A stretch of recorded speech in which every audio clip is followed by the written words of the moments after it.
Ndambiwe kuba mu buzima kubwoba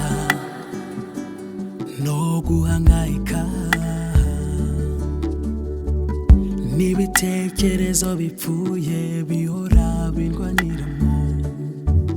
Nagerageje intwaro zose ariko nakomeje gutsindwa, kugeza ubwo namenye ko muri wowe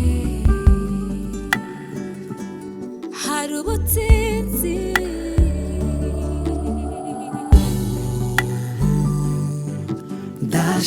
Ndashinganye kuko Yesu ariho.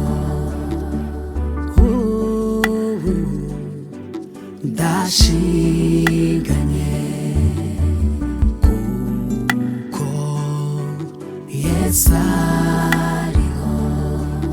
Urupfu ntirwarikomerana kuko warutsinze sinkiboswe.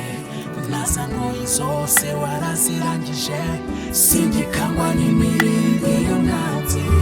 Urupfu ntirwarikomerana kuko warutsinze sinkiboswe. Nazankuye zose warazirangije singikangwa n'imirindi y'umwanzi.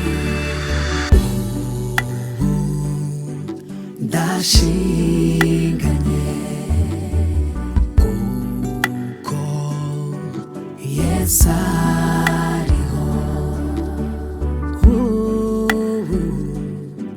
Ndashinganye kuko Yesu ariho. Urupfu ntirwarikomerana kuko warutsinze sinkiboswe.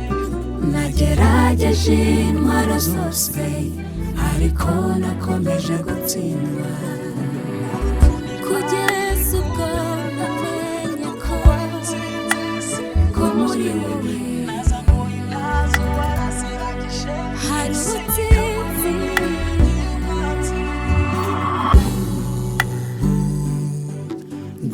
Ndashinganye kuko Yesu ariho.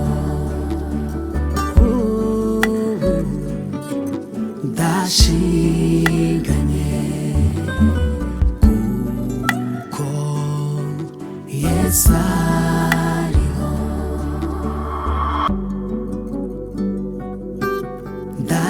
Ndashinganye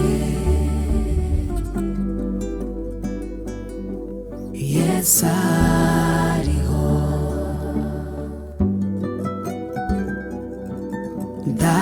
Ndashinganye Yesu